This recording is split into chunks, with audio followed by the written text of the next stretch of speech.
What is up, everybody? Welcome to today's stream.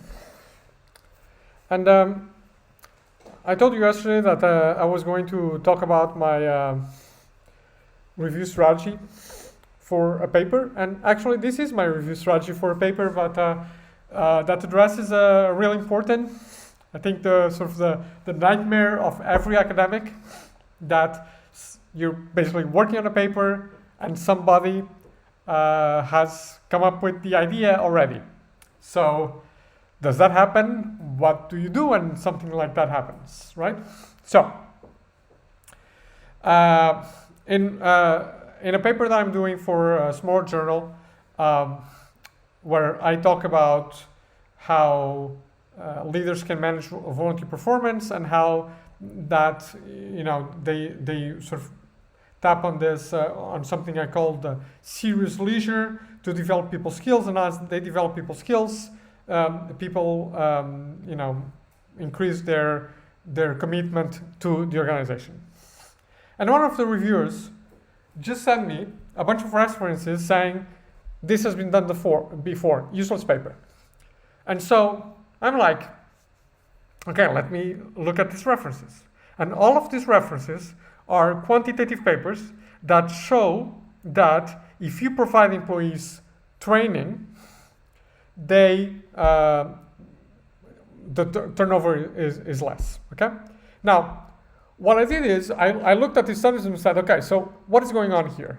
Okay, and how is my research different from what is going on here? And what I saw here is that first, these papers, they don't explain how training improves loyalty other than it's an exchange. So I get training, so that means that I need to reciprocate with loyalty to my organization. And I'm really opening the black box of this mechanism. Second, that these papers look at training as something that improves people's career chances, whereas I look at training as something that actualizes people's need to develop their skill, to become a masterful practitioner of a specific practice. So different mechanism. First, I'm opening the box, not establishing a causal relationship, and I'm looking at a completely different mechanism of what is going on. So basically what I will say is that previous literature has shown that this happens. The main mechanism that where training increases or retention is because it improves people's career chances. I'll show an alternative mechanism that is especially useful in volunteer organizations where people are not worried about their career chances, where basically people are self-actualizing a skill. There you go. So the reviewer thought I had a problem, but I didn't really have a problem. Now, I had a paper recently that got a very generous revise and resubmit decision from a journal. Okay? And this paper was a literature review, and the journal said, okay, there are other literature reviews, maybe that don't include all of the papers that you include, but they exist. So what I did there was I turned the paper into something I called an analytical literature review, meaning a literature review that is not trying to map an entire field, but is trying to address a research question. So I sort of like reframe it around that, and I got really positive. And this is a mid-range journal, not one of the best, but also not a small journal, like strong journal. And they were happy with it, so I transformed it. A couple of friends had a paper that was basically exactly the same as the paper that was just about to be published on the same journal that they sent that paper. And basically, what that required of them, this was a qualitative paper, what that required of them was, rethink a little bit the framing. But you always do that in a qualitative paper anyway. So what I basically mean to tell you is that, especially with specific papers like literature reviews and so on, it is likely that, somebody has done this before.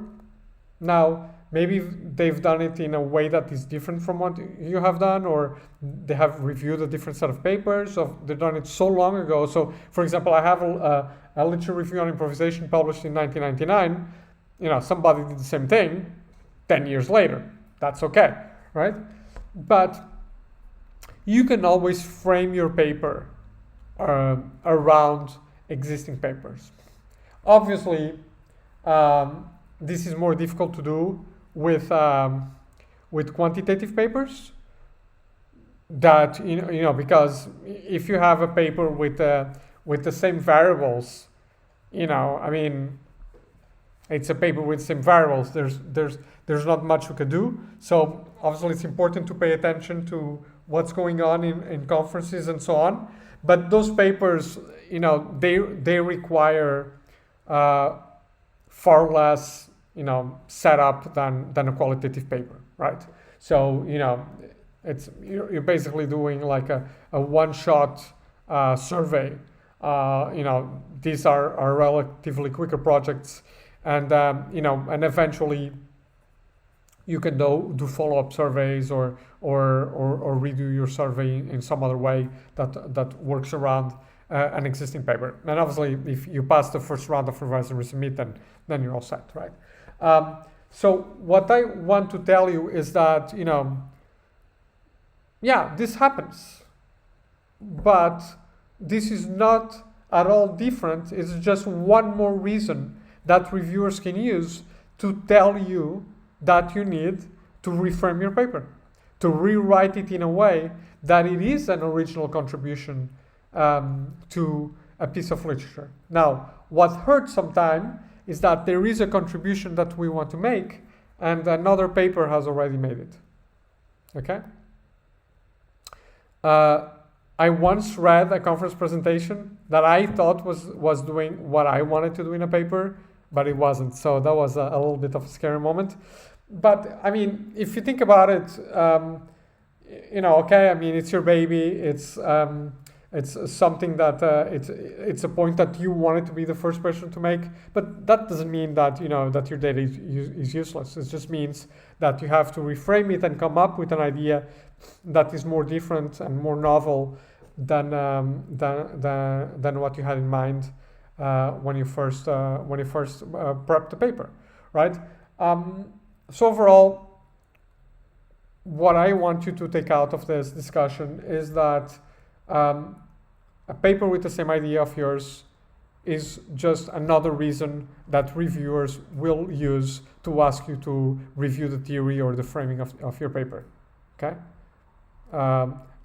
If you find it before submitting to a journal, you're just basically, cutting one step in the review process because they are going to ask you to do this, right?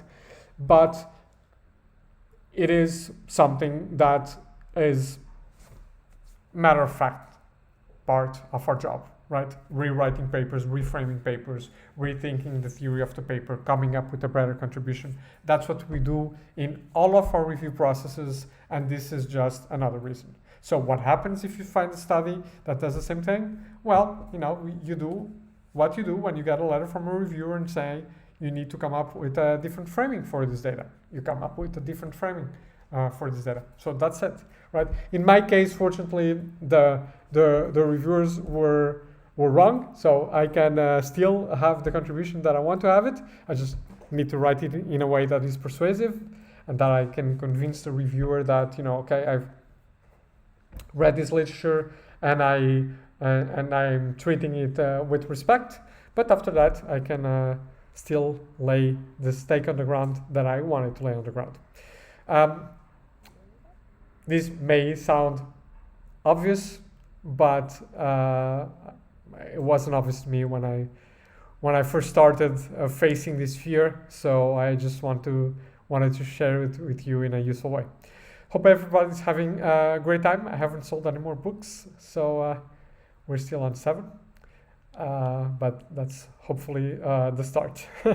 Anyway, thanks so much. If you're watching this on YouTube, don't forget to like and subscribe, and I'll see you tomorrow. And tomorrow, actually, we are going to have a discussion that Marta one of my most loyal viewers suggested, which is a discussion about relevance.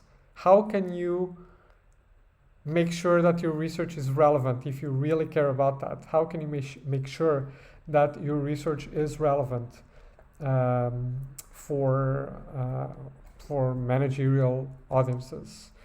And we'll discuss that tomorrow. I think I've been actually pretty successful at doing that, so I'm pretty proud of what I have accomplished. So we'll do that tomorrow. Okay, guys. Hope you have a great day, and good luck with all your projects. Bye.